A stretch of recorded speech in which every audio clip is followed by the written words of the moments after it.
युग और मन्नत की कहानी एपिसोड 108। सुबह के 9 बजे डाइनिंग टेबल पर नारायण जी और दोनों मौजूद थे। नैना नारायण जी के प्लेट में ब्रेकफास्ट लगा दी। तब तक रेहान भी रेडी होकर नीचे आया। उसको देखकर नैना ने ब्रेकफास्ट का प्लेट तैयार कर दी। रेहान आया और नैना के पास बैठ गया। उसके पास बैठते ही सभी को गुड मॉर्निंग विश किया और नारायण जी से कहा, डैड आज रात को अभय ने पार्टी रखा है तो मैं और नैना रात को वहीं डिनर के लिए जाएंगे। रेहान का इतना कहना कि नारायण जी तुरंत मुस्कुरा दिए और बोले, ये तो बहुत अच्छी बात है। नालायक अभय ने घर आकर कुछ बताया नहीं, आने दो उसकी खबर लेता हूँ। नारायण जी अभय के ऊपर गुस्सा कर रहे थे जो देख रेहान बोला, डैड इतनी बड़ी भी पार्टी नहीं है, ये बाकी दोस्त उसे जिद कर रहे थे इसीलिए उसने छोटा सा घर पर पार्टी रखा है। उसके पास खुद ही टाइम नहीं इसलिए उसने कॉल करके बता दिया। ये सुन नारायण जी बोले, इतनी जल्दबाजी क्या थी पार्टी के लिए, आराम से रख देता। रेहान तुरंत उन्हें टोकते हुए बोला, डैड वह तो पार्टी देने वाला ही नहीं था पर हमारे कॉलेज के जो फ्रेंड्स थे वह सभी लोग बहुत उसे जिद कर रहे थे जिसके चलते उसे देना पड़ रहा है। और कुछ दोस्त हैं जो इंडिया से बाहर जॉब करते हैं वह सभी आने वाले हैं, मैं उन लोगों से मिलूँगा। रेहान की पूरी बातें सुनने के बाद नारायण जी बोले, अरे ये तो बहुत अच्छी बात है कि तुम्हारे कॉलेज के दोस्त सब तुम लोग इकट्ठा मिलोगे, बहुत अच्छी बात है, बहुत अच्छे नसीब वाले होगी। स्कूल और कॉलेज के दोस्त से अभी तक रिश्ता बना रहता, नहीं तो वक्त के साथ लोग भूल जाते हैं। इतना बोल नारायण जी अपने अतीत के बारे में सोचने लगे। नैना ने भी उन्हें उदास देख लिया। फिर वह एक ही जगह तो बैठे रहते, यह घर ही उनका सब कुछ है, घर के सिवाय वह कभी बाहर नहीं जा पाते, अगर जाना भी होगा तो सिर्फ और सिर्फ हॉस्पिटल। नैना उनके दर्द को अच्छे से समझ रही थी और वह तुरंत नारायण जी का ध्यान भटकाते हुए बोली, पापा जी आप पहले पराठा खाइए, नहीं तो ठंडा हो जाएगा और मेरा पूरा मेहनत खराब हो जाएगा। नैना और भी आगे आगे कुछ न कुछ बोलते जा रही थी जिससे नारायण जी का पूरा ध्यान भटक गया और वे तीनों मज़े से वापस ब्रेकफास्ट किए। पर नैना को कहीं न कहीं नारायण जी के लिए बहुत बुरा लग रहा था। दूसरी तरफ मयंक को ऐसा लगा कि शायद पीहू और उसकी फैमिली इंडिया छोड़कर चले गए रहेंगे, जिसके चलते उसने महेंद्र सिंह को अपने कैबिन में बुलाया और उन्हें बताया कि पॉलिटिक्स का सहारा लेकर पता लगाओ कि क्या वे लोग 2 महीने पहले इंडिया छोड़कर गए हैं, क्योंकि मयंक इतनी भी पहचान नहीं था कि वह किसी की हेल्प ले सके। वह तो अभी अभी अपनी कंपनी ज्वाइन किया था जिसके चलते उसे बहुत कम लोग ही जान पाते थे। जितना कि उसके डैड को लोग जानते थे पहचानते थे उतना अभी मयंक को नहीं। मयंक की तड़प परेशानी महेंद्र जी के देख पा रहे थे और वह वहाँ की पल पल की खबर चोरी चुपके विश्वनाथ जी को दे रहे थे। स्टार्टिंग में जब उन्होंने बताया कि मयंक ने अपनी कंपनी से इतने पैसे निकाला है तो सुनकर विश्वनाथ जी का दिल भर गया और उन्हें अपने बेटे पर इतना गुस्सा आया था कि उन्होंने बर्बाद कर दिया है। पर जब उन्हें यह पता चला कि युग बजाज उनकी कंपनी को टेक ओवर कर रहा है तब से उन्हें बहुत अच्छा लगा और आज भी महेंद्र जी ने कंपनी से बाहर निकलकर सबसे पहले विश्वनाथ जी को यह बताया कि उनका बेटा अग्रवाल फैमिली को ढूंढने के लिए एड़ी चोटी ये कर दिया है, जो सुनकर विश्वनाथ जी को बहुत अच्छा लगा। उन्हें भी समझ गया कि उनके बेटे ने जो गलती किया है उसका पश्चाताप कर रहा है, पर वह तुरंत उसे सहारा नहीं देने आ सकते, क्योंकि अगर उन्होंने तुरंत उसे सहारा दिया तो वह अपनी गलतियों को पहचान नहीं पाएगा, जिसके चलते उन्होंने भी उसे सबक सिखाने के लिए इस हालात में छोड़ दिया। क्योंकि अगर आज उन्होंने हाथ पकड़ लिया तो उन्हें गहराई का पता नहीं चलेगा और ना ही अपनी गलतियों का। विश्वनाथ जी को अपने बेटे पर तरस भी आ रहा था, क्योंकि जब भी मयंक उन्हें दिल्ली लेने के लिए गया था तब उन्होंने बहुत करीब से उसे देखा था। उसकी तबीयत पहले से बहुत डाउन हो गया। वह इन दिनों बहुत कमज़ोर हो गया था। वह पहले जैसा बिल्कुल भी फ्रेश नहीं दिखाई दे रहा था। उनका दिल तो कर रहा था कि मयंक के साथ मुंबई आ जाए, पर उन्होंने अपने आप आंखों से देखा था कि वह किस तरह से बगावत कर रहा था अग्रवाल फैमिली को बर्बाद करने के लिए। यहाँ तक कि उनके समझाने के बाद भी नहीं समझ रहा, जो उन्हें वह सोच कर फिर से अपने बेटे से नफरत हो जाता। यही सब सोच उन्होंने बिल्कुल भी उसकी मदद नहीं किया। वह चाहते थे कि वह खुद अपनी लड़ाई लड़े, उसमें हारे या जीते वह उसकी ज़िंदगी है, जो उसने बोया है वही काटेगा। विश्वनाथ जी ने महेंद्र जी को साफ साफ बता दिया कि मेरी इतनी भी पहचान नहीं है कि कोई इस लेवल तक उसकी मदद करे। उनकी पहचान है, पर इतने बड़े बड़े लोगों के साथ नहीं। उन्होंने महेंद्र जी को यह सलाह भी दिया कि क्यों न मयंक युग बजाज से मदद मांगे, वह तो चुटकी बजाते ही उसकी मदद कर देगा। उसकी तो कश्मीर से लेकर सीएम तक की पहचान है। उसके एक कहने पर सभी लोग काम करने लग जाएंगे। विश्वनाथ जी का इतना कहना कि महेंद्र जी हाँ भर दिए और उन्होंने कहा कि वह जरूर उनसे इस बारे में बात करेंगे। इतना बात करने के बाद दोनों ने अपनी अपनी तरफ से कॉल रख दिया। देखते देखते दिन बीत गया। शाम का समय महेंद्र जी मयंक के केबिन में गए और उसे बताया कि उनके जितने भी सोर्सेस थे उसे उन्होंने पता लगा लिया, पर कोई भी इतना बड़ा मदद के लिए तैयार नहीं हो रहा। हर कोई यही कह रहा कि हम इतनी बड़ी हेल्प नहीं कर सकते, क्योंकि इंडिया से कोई बाहर कंट्री में जाता है उसकी इन्फॉर्मेशन निकालना बहुत मुश्किल वाला काम है। सबका यही कहना है। महेंद्र जी ने मयंक को अपने तरीके से सब कुछ समझा दिया, जो सुनकर मयंक फिर मायूस हो गया। जो जितना भी तरकीब निकालता था सब पानी फिर जाता। महेंद्र सिंह ने मयंक को यह बताया कि कुछ पुलिस वालों और पॉलिटिक्स वाले से बात किया, पर उन लोगों से यह काम नहीं होगा। जो सुन मयंक कुछ बोला नहीं, चुपचाप बैठा रहा। मयंक को इतना खामोश देख महेंद्र जी भी चुप रहे। 5 मिनट यूं ही मौन बनाए रखने के बाद आखिरकार महेंद्र जी अपनी चुप्पी तोड़ते हुए आगे बोले, मयंक सर, आपको एक सलाह बताऊं। महेंद्र जी का इतना कहना कि मयंक अपनी आंखों से इशारा किया। उसका इशारा पाकर महेंद्र जी बोले, युग बजाज से हमारी कंपनी को कुछ शेयर्स प्रोजेक्ट देकर टेक ओवर किया है, तो क्यों ना हम उनकी थोड़ी और मदद ले लें। महेंद्र सिंह का इतना कहना कि मयंक उन्हें गौर से देखने लगा और उनकी पूरी तरह बात सुने बगैर बीच में टोकते हुए बोला, नहीं, हमें उन्हें और परेशान नहीं करना चाहिए। वो मेरी वजह से उनकी वाइफ को पहले ही बहुत परेशानी हो चुकी है। मैं नहीं चाहता और वे लोग परेशान हुए। मैं सब कुछ ठीक करना चाहता हूँ, पर हालात ठीक होने के बजाय बिगड़ते जा रहे हैं। शायद ये मेरे कर्मों का पाप है। मयंक की उदासी महेंद्र सिंह अच्छे से समझ पा रहे थे, क्योंकि उनकी उम्र काफ़ी ज़्यादा मयंक के पिता के समान था और वह अच्छे तरह से मयंक को दर्द को समझ पा रहे थे। महेंद्र सिंह थोड़ी देर तक मयंक के कैबिन में बैठे रहे और उसे अच्छी तरह से समझाया। उसके बाद वह कैबिन से निकल अपने काम में लग गए। वहीं मयंक अभी भी उदास होकर बैठा था। वह अपने दिमाग पर तरह तरह की बातों पर लगा रहा था। सोच रहा था पीहू उसे कैसे मिल सकती है। दूसरी तरफ मेहता बंगलो।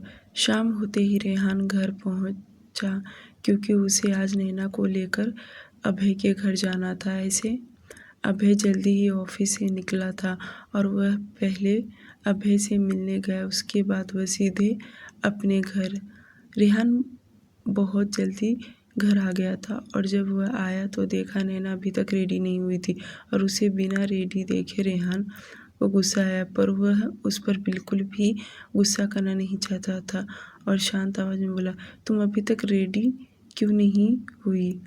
नैना इस वक्त नारायण जी के साथ नीचे गार्डन में चाय पीकर अभी अभी अपने कमरे में आई थी और उसने दोपहर में ही अपने लिए पार्टी में क्या पहनना कर जाए देख ली थी। उसे कुछ समझ नहीं आ रहा था कि वह क्या पहन कर जाए, जिसके चलते उसने ज़्यादा ध्यान नहीं दी और घर के कामों में लगी पड़ी रही। रेहान की बात सुन नैना बोली, वह मुझे समझ में नहीं आ रहा कि मैं क्या पहनकर पार्टी में चलूं। नैना का इतना कहना कि रेहान अपनी आईब्रो सिकुड़ाते हुए सोचने लगा और बोला, तुम साड़ी पहन कर चलो, तुम उसमें ही अच्छी दिखती हो। रेहान का इतना कहना कि नैना सोच में पड़ गई कि आखिर आजकल रेहान सर को हो क्या गया है जो इतनी बहकी बहकी बातें कर रहे हैं। पर वह कुछ बोली नहीं, चुपचाप कबर्ड के पास जाकर दरवाज़ा खोलकर वह साड़ी देखने लगी। नैना जाकर अपने लिए साड़ी देख रही थी कि रेहान भी उसके पास आकर खड़ा हो गया और उसकी भी नज़र उसकी साड़ी पर थी और नैना के लिए साड़ी सिलेक्ट कर पाती। उसके पहले रेहान ने अपनी पसंद से कबर्ड में से एक साड़ी निकाल कर नैना की तरफ देते हुए बोला, तुम ये पिंक कलर की साड़ी पहन लो, तुम पर अच्छा लगेगा। रेहान ये बोलते वक्त नैना के एकदम करीब था, जैसे कि नैना ने कबर्ड का दरवाज़ा खोली थी कि उसके पीछे ही रेहान खड़ा था। वो इतना करीब था कि नैना थोड़ा भी पीछे मुड़ती तो रेहान से टकरा जाती, पर रेहान नहीं हट रहा था, जिसके चलते नैना साइड से जाने को मुड़ी, फिर भी वह रेहान से टकरा गई और उसके मुंह से तुरंत ये शब्द निकला, सॉरी सॉरी रेहान सर। नैना के मुंह से सर शब्द सुन रेहान को ध्यान में आया और वह उसे समझाते हुए बोला, तुम मुझे सर कहना कब छोड़ोगी? हाँ बोलो। रेहान का बदला बदला रूप नैना बिल्कुल समझ नहीं पा रही थी। एक के बाद एक उसका नया नया रूप देखे जा रही थी, जो कि पहले वह बिल्कुल भी ऐसा नहीं था। हाँ, उसने कई बार उसे टोका है कि उसे सर ना बोले, पर नैना हमेशा उसे सर ही बोला करती थी। नैना एकदम कबर्ड में सट गई थी, वहीं रेहान उसके आगे था। उन दोनों के बीच में 1 फुट की दूरी था बस। नैना हकलाते हुए बोली, वो मुझे रेडी होना है। उसको इस तरह रुक रुक के बोलता देख रेहान तुरंत साइड हो गया और कमरे से बाहर चला गया। उसके जाते ही नैना लंबी लंबी सांस लेने लगी और उसने जो उसके हाथ में साड़ी रख कर गया था, नैना उसे ध्यान से देखने लगी और जल्दी से वॉशरूम में चली गई। थोड़ी देर में वह फ्रेश होकर कमरे में आई और साड़ी पहन, यह साड़ी बहुत ही हैवी थी। नैना मिरर के सामने खड़ी होकर तैयार होने लगी। उसने इस साड़ी पर सिर्फ गोल्डन की ज्वेलरी पहनी थी और बालों को गजरा, जिसमें वो बहुत ही खूबसूरत दिखाई देने लगी। वह तैयार हो रही थी कि तब तक रेहान कमरे में आया और उसकी नज़र जैसे नैना पर गई कि उसकी नज़र हटने का नाम ही नहीं ले रहा। वह 5 मिनट तक उसे ऐसे ही देखता रहा और उसके ऐसे देखने से नैना अनकंफर्टेबल होने लगी। नैना भी कुछ बोल नहीं पा रही थी क्योंकि उसे बहुत अजीब लग रहा था। रेहान पहली दफ़ा उसे इतना गौर से रुक कर देख रहा है। रेहान को एकटक उसे देखता देख नैना उसके सामने आकर खड़ी हुई और अपने नज़र इधर उधर करते हुए बोली, मैं तैयार हो गई। नैना का इतना कहना कि रेहान अपने सेंस में आया और हाँ में सिर हिलाते हुए बोला, हाँ तुम 10 मिनट वेट करो, मैं बस आया। इतना बोलकर रेहान वॉशरूम में गया और वह जल्दी से फ्रेश होकर आया। उसे वक्त नहीं लगा, वह जल्दी से तैयार हो गया। तब तक नैना नीचे आकर नारायण जी से बातें करने लगी क्योंकि उसे वहाँ रुकना बहुत अजीब लग रहा था। तकरीबन 20 मिनट के बाद रेहान नीचे आया।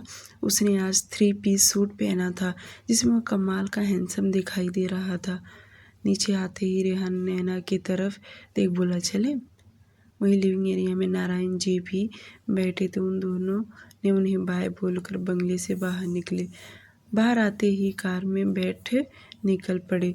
35 मिनट के बाद वे दोनों अभय के घर पहुंच गए। रेहान कार में से बाहर निकला और दूसरी साइड से नैना भी कार में से बाहर निकली। उनकी नज़र सामने घर पर गया। रेहान तो यहाँ आता जाता रहता था, पर नैना पहली बार आई थी। वह गौर से उस घर को देखने लगी, क्योंकि यह घर कोई इतना बड़ा भी नहीं था, पर जैसा भी था अच्छा ही था। और रेहान नैना के पास आकर बोला, चलो। रेहान एकदम आगे बढ़ा कि नैना भी उसके साथ चल पड़ी। दरवाज़ा पहले से ही खुला था। वे दोनों जैसे अंदर गए तो सामने अभय खड़ा था, जैसे उन दोनों का ही इंतज़ार कर रहा हो। और वे दोनों अंदर गए। कुछ कपल्स और भी वहाँ पर मौजूद थे, जो कि रेहान और नैना को देख तुरंत उनके सामने आकर हाय हेलो करने लगे। बदले में रेहान भी उन्हें हाय हेलो बोला और साथ ही साथ में नैना का भी इंट्रोड्यूस करवाया। नैना की नज़र बार बार इधर उधर जा रही थी। उसे लगा इस घर में कोई और भी होगा। वह सामने से रेहान से हाथ मिलाया और नैना को नमस्ते किया। नैना ने भी आज अभय को नमस्ते की। इसके अलावा उसने कोई और शब्द नहीं बोली, बल्कि वह शांत हो गई।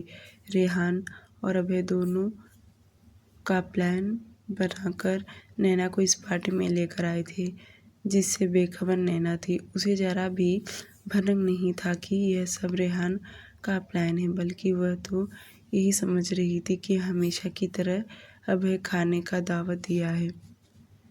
नैना कहने को तो आ गई थी, पर उसका ध्यान कहीं और ही था, क्योंकि रेहान ने जो उस पर इल्ज़ाम लगाया था, जो कि नैना को बिल्कुल भी पसंद नहीं आया, और वह अभय से बात भी नहीं कर रही थी।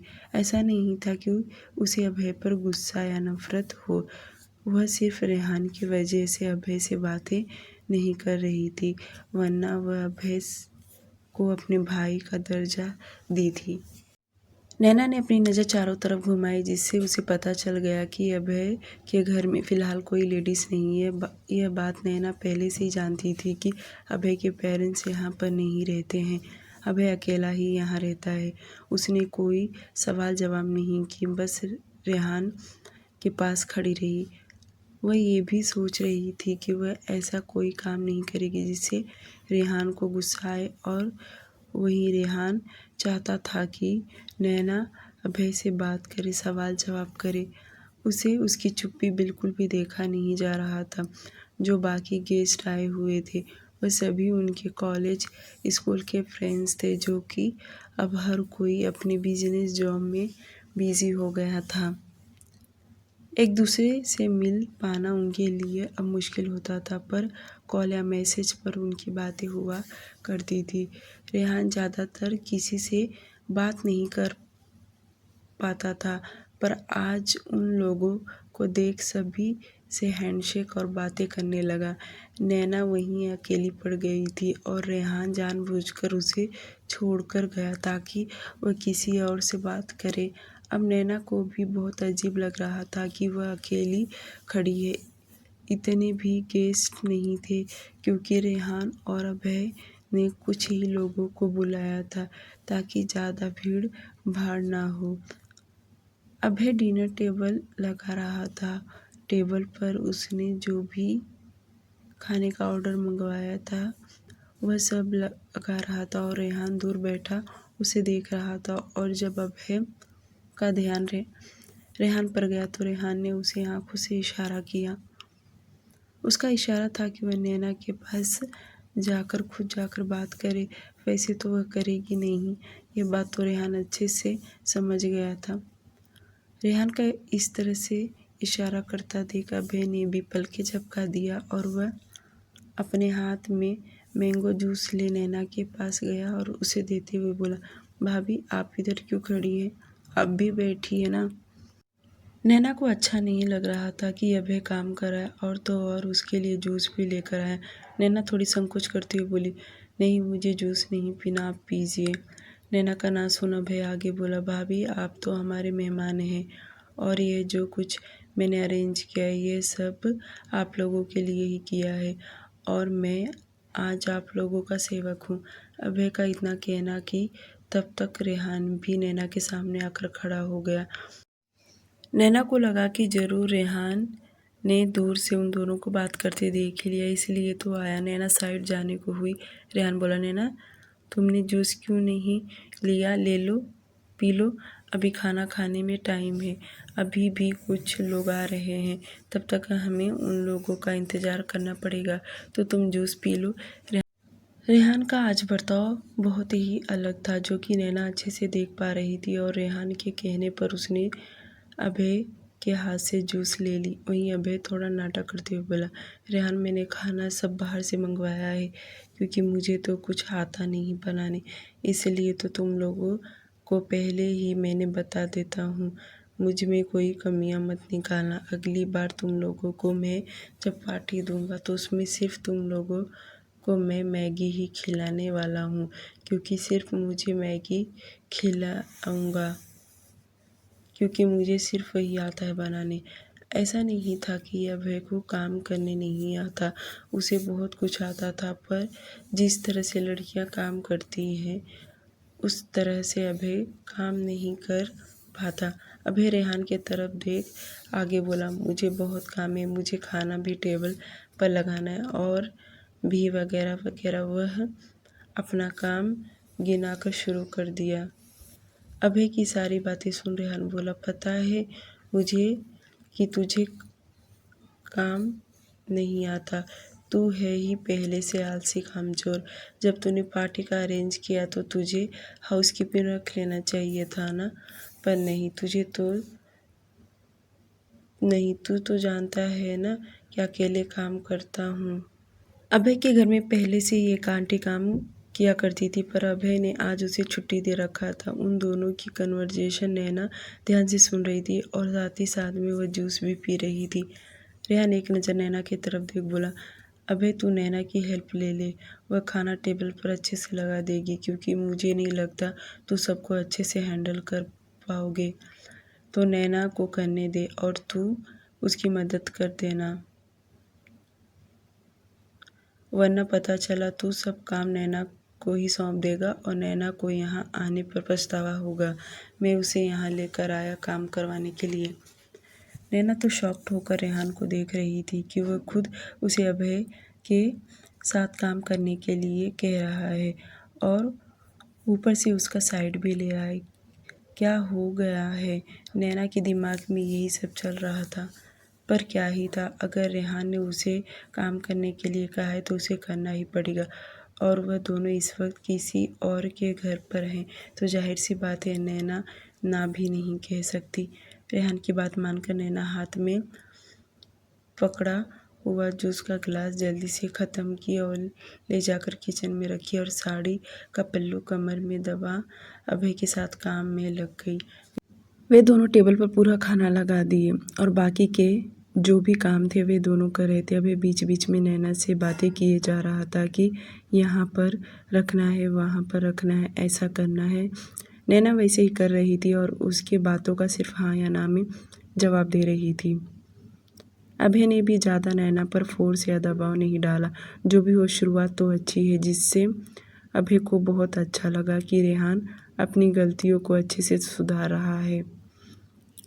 थोड़ी देर में उनके बेंगलुरु वाले दोस्त भी आ गए, और वह सभी एक दूसरे को हाय हेलो करने लगे। नैना का इस साड़ी में लुक देखकर सभी को बहुत अच्छा लग रहा था। सभी लोग उसे हाथ मिला रहे थे। नैना को अजीब तो लगा कहीं रेहान को गुस्सा ना आ जाए, पर रेहान कुछ भी नहीं बोल रहा था, बल्कि वह तो जानबूझकर उन लोगों से मिलवाने के लिए लेकर आया था, पर बेचारी नैना को कहाँ पता। अब रात के 8:10 हो गया था, और सभी लोगों का महफिल भी जमा हो गया। सभी लोग अपने कॉलेज के दोस्तों को याद करके ठहाके लगाकर हंस रहे थे। कुछ बातें अभय बता रहा था तो कुछ बाकी दोस्त बता रहे थे।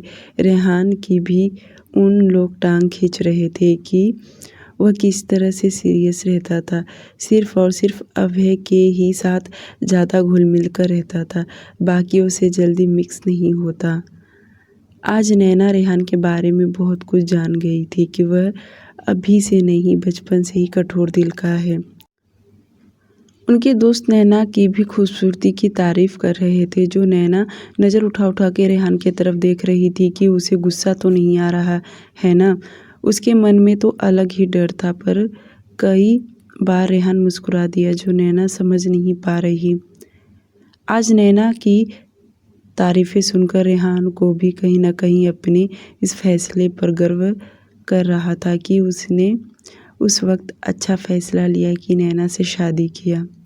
लगभग 1 घंटे के ऊपर लगा सभी को खाना खाने के लिए, क्योंकि हर कोई बातें करते हुए खाना खा रहे थे।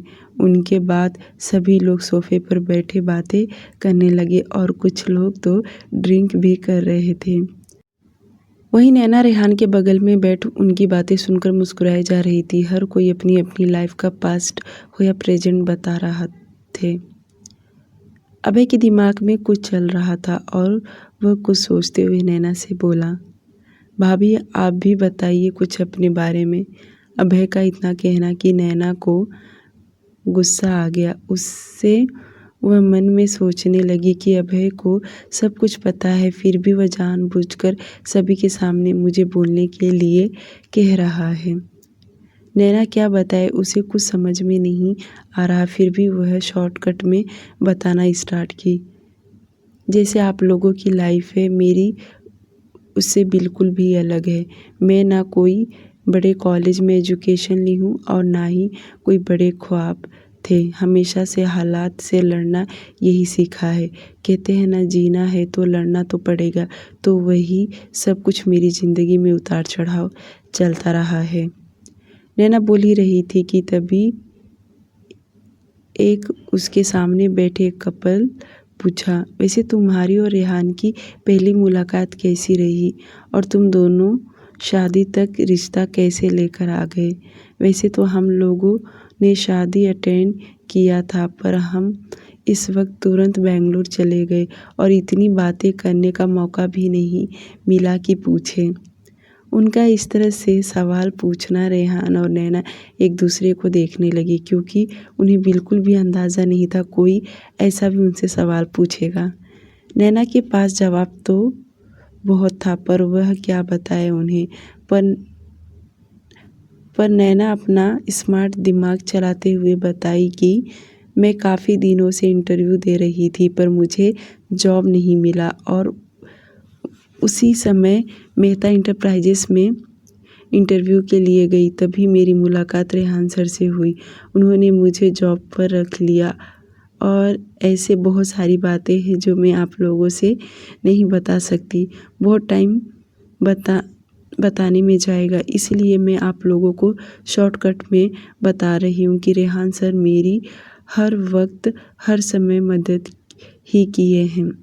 पर नैना ने सिर्फ और सिर्फ रेहान की तारीफ़ की, जो कि रेहान अपनी उंगली चीन पर रख दूसरी तरफ देख रहा था, पर उसका पूरा ध्यान नैना के बातों पर था।